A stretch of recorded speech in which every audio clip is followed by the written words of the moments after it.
오늘 함께 읽으신 이 시편 119편은 176절까지 있습니다. 오늘날 우리가 접하는 이 신구약 성경은 주님 오시고 나서 400년쯤 지나서 이렇게 정경으로 확정되었습니다.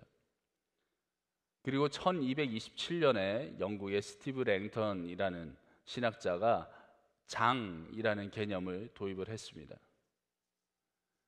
또 시간이 흘러서 1551년에 로버트 에티엔이라는 프랑스 인쇄업자가 절의 개념을 적용하였습니다. 그 후로 여러 나라의 언어로 번역되고 또 개정을 거치면서 오늘날 우리가 접하는 이런 신구약 성경으로 주어졌습니다. 한정된 시간에 드려지는 예배를 위해서도 또 말씀 묵상을 위해서도 장과 절이 구분된 점은 많은 도움을 줍니다. 그래서 이렇게 쭉 이어지는 글들을 맥락에 따라서 주제에 따라서 이렇게 나눠 둔 것인데 유독 시편 119편은 참 많은 절을 포함하고 있습니다. 오늘 읽으신 이 시편 119편은 한글 성경으로 보면은 여러 가지 앞글자들이 다 다르지만요, 히브리어 원어로 보시면 알파벳 순서대로 요 시가 정렬이 되어 있습니다. 영어로 치면 A, B, C, D, E, F, G 이렇게 첫 글자를 다 단락을 각기에 맞춰가지고 그렇게 쭉 표현을 해놨거든요. 오늘 읽으신 1절부터 16절까지는 A와 B에 해당하는 알파와 베트에 해당하는 그런 내용들로 정렬이 되어 있습니다. 그런데 이렇게 절이 많으면 찾는데도 오래 걸리고 참 불편할 텐데 굳이 이 맥락을 하나로 다 모아놓은 것은 알파벳 순으로 정렬된 것도 있겠지만 시편 119편에서 말하는 이 주제들이 그 하나의 덩어리로 잘 뭉쳐져 있기 때문에 또 이런 장으로 나눈 것 같습니다. 오늘 말씀 1절과 2절을 함께 읽도록 하겠습니다. 오늘 말씀 1절과 2절입니다. 시작. 행위가 온전하여 여호와의 율법을 따라 행하는 자들은 복이 있으며 여호와의 증거들을 지키고 전심으로 여호와를 구하는 자는 복이 있도다. 아멘. 여기서 행위가 온전하다라고 표현된 이 말씀은 하나님의 말씀을 성실하고 또 순수하게 잘 따른다는 그런 뜻입니다.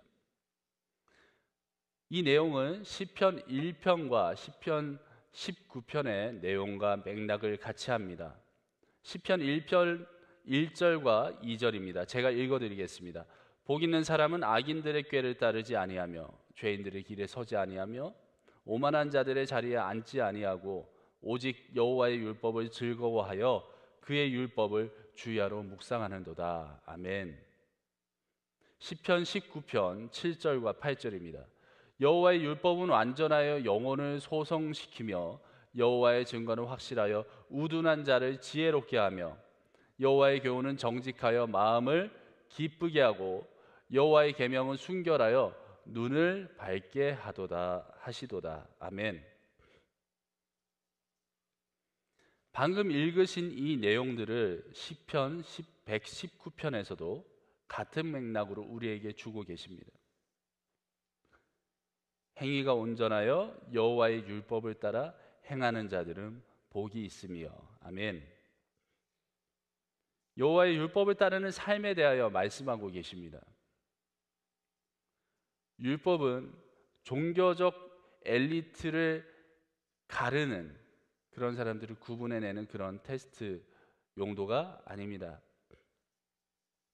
천국 문 열고 들어갈 자격이 있는지 테스트하기 위함이 본질적인 목적이 아니고 하나님이 우리를 사랑하시기에 우리의 인생과 영혼이 상하지 않는 방법을 알려주시는 겁니다.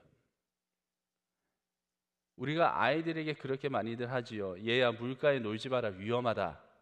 또는 뜨거운 것은 만지지 말아라 네가 다친다. 하나하나 알려주지 않습니까?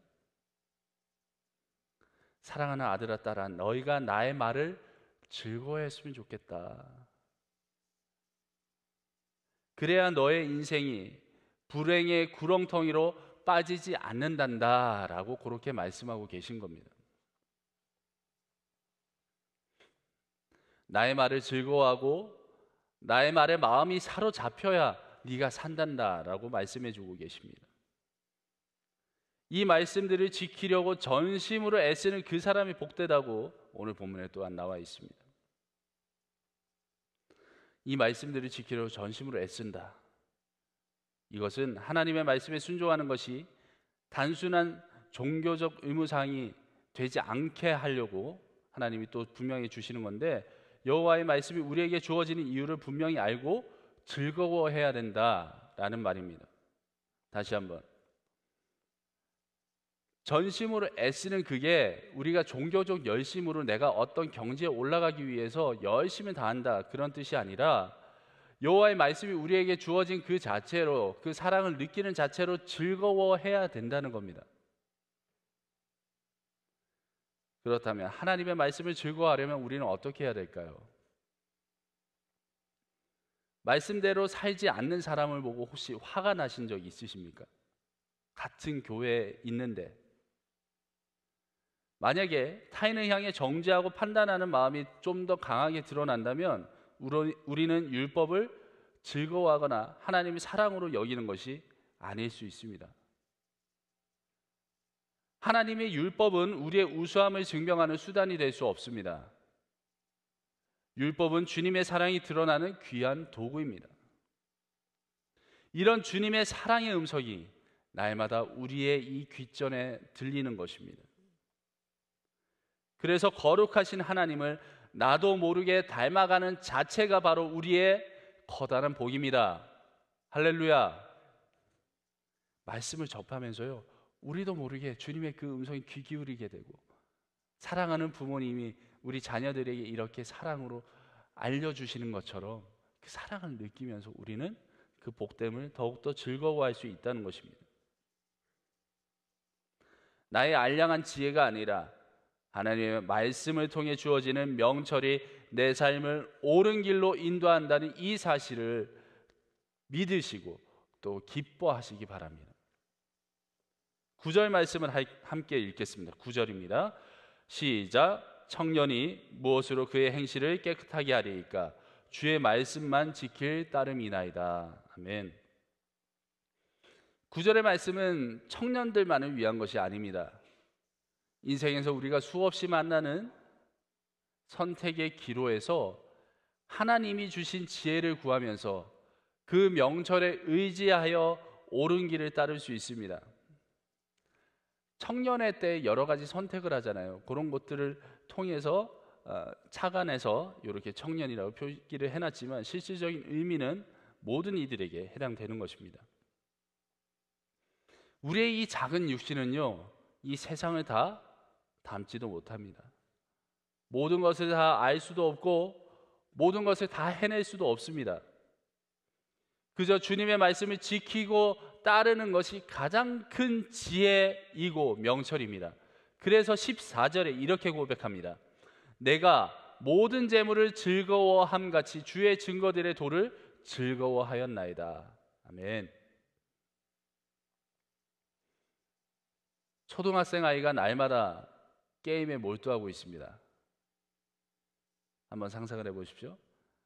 거의 식음을 전폐하고 게임에 막 몰두합니다. 이 아이를 보고 내가 부모라면 그렇게 게임만 하다가 인생이 큰일 난다는 것을 사랑의 마음을 담아서 말해줄 것입니다. 그렇죠? 그런 부모의 마음을 아는 자식이라면, 부모님의 그 말씀을 참 기뻐하면서 반응하게 될 거예요.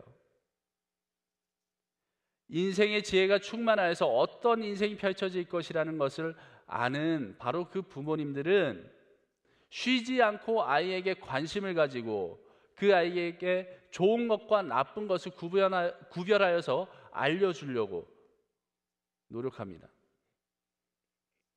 부모님의 그 말씀이 나를 사랑하기에 주시는 것이라는 걸 일찍부터 아는 자녀들은 분명히 복된 인생을 살고 있는 것입니다. 반면에 부모님의 그 말씀을 그저 듣기 싫은 잔소리로만 생각하는 자녀들은